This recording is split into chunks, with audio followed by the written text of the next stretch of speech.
This is the pre-recorded opening remarks by Professor Noam Chomsky for the 17th November event, that's this coming Thursday, entitled After Mussolini, a warning against future. 100 years ago, Mussolini took power in Italy. So this is almost in a negative way a centennial event. And Professor Chomsky recently talked to alternative radio, David Basserman, and coined the term savage capitalist proto-fascism. And this is the period that we as humanity and the planet are forced to undergo. I did not meet Professor Chomsky. I heard as a young student at the University of Wisconsin in Madison speak on international affairs. At the time, it was about the Samuel Huntington's Clash of Civilization. He spoke in Milwaukee, I think one of the public venue in a jam-packed audience, and I was one of the young students. That was 30 years ago, this fall, I believe. And for the last 30 years, I've been a virtual student, if you like, of Professor Chomsky's public affairs, political analyses, interviews and all that. But one thing I do wish to say, instead of going through all the accolades and intellectual accomplishments that need no introduction, is that he is a deeply, deeply rational mind with infinite amount of empathy and compassion for any group, any population, any human community that is undergoing sufferings. That includes Rohingya people in my country, Muslims, hundreds of millions of Muslims in India, and also importantly, he's always been very, very decent and humble and respectful of anyone who seeks his solidarity and contribution. And today's pre-recorded opening remarks, I have requested Professor Chomsky to allow me to dedicate it to three individuals, two of whom I believe were Professor Chomsky's close friends, Howard Zinn and Edward Said. And those two do not need introductions either. The third individual I would like to dedicate this to is one of my mentors, an historian by the name of Robert Cale, who was a contemporary with Professor Chomsky when Chomsky was finishing his PhD in linguistics in 1954. My own teacher was finishing his PhD at Harvard on Himmler and SS. So these three individuals would be with us today in spirit because they would fight, fascist, far-right injustices and repression wherever they may be. Professor Chomsky. Thank you. The last 40 years have been the reign of what is called neoliberalism. There is an official description. It takes the guiding principles to be reliance on markets and limitation of the state. That official description is partially true. The proclaimed principles do hold for the large majority of the population. They do not, however, apply to the rich and the corporate sector. Quite the contrary. Under neoliberalism in practice, they are protected from market ravages by expanding state power. To put it briefly and succinctly, the true definition of neoliberalism is savage class war, We have some good measures of its effects. The quasi-governmental Rand Corporation, can't be more respectable, did a study of transfer of wealth in the past 40 years from the general population to the top 1%. Their estimate is roughly $50 trillion. That's an impressive achievement of class war. I won't run through the general consequences. You're familiar with them. I'll just mention one, which is illustrative. For men with just a high school degree, real wages fell by 7% in the 42 years from 1979 to 2021. That's a period in which productivity increased by roughly 80%. In the previous period of so-called regimented capitalism, real wages tracked productivity. That ended dramatically when the neoliberal assault began. As I've just stated, 80% rise in productivity, 7% fall in real wages. If you've had a high school degree, that means working class. By contrast with the fall, the real wages of men with college degrees rose by more than 34%, while the pay of men with advanced degrees rose by more than 60%. Roughly similar figures for women. Of course, that's nothing as compared with the astronomical rise in compensation for the managerial class or the explosion of super billionaires. In brief, class war with a vengeance, no holds barred. One consequence is a great deal of anger, resentment, bitterness, contempt for institutions. It's justified, but it's unfocused. It's aimed at all the wrong targets. Immigrants, people of color, and so on. That's a triumph of class war in a different dimension. These effects create fertile terrain for the rise of demagogues of the Trump variety, people who have the talent to hold one hand high with a banner telling working people, I love you, while the other hand is stabbing them in the back. That was, in fact, Trump's main accomplishment.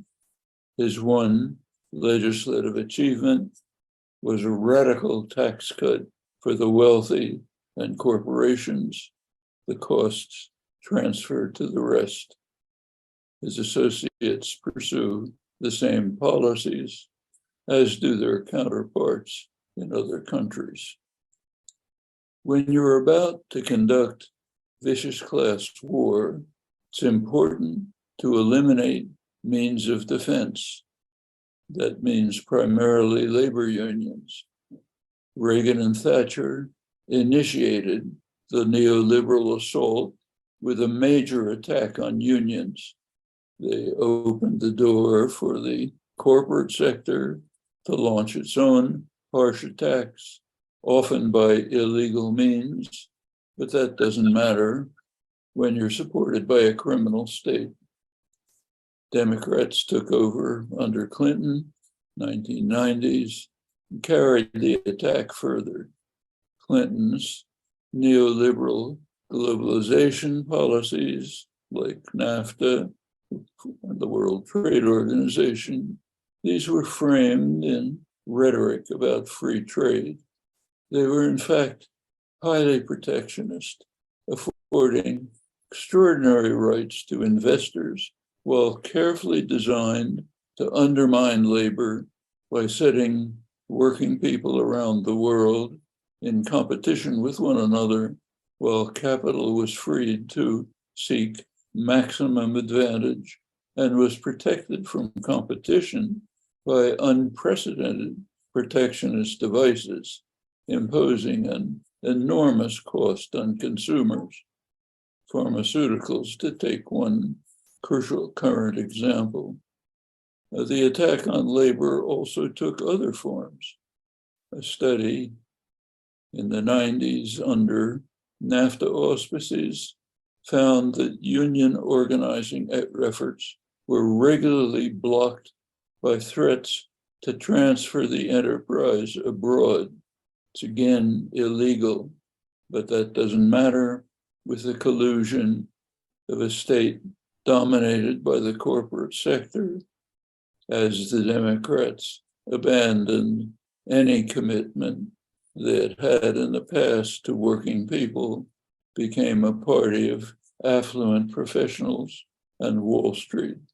That was incidentally illustrated again a few days ago in the voting patterns in the midterm elections. Democrats lost even more of the working class than they had before, understandably. The pattern was set early on.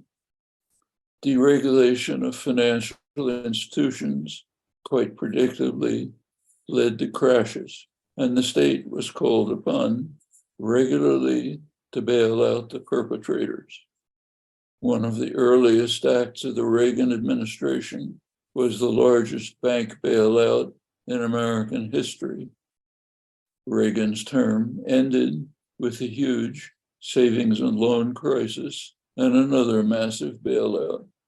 In between, there were power plays and state intervention to save incompetent US manufacturing from superior Japanese and German production.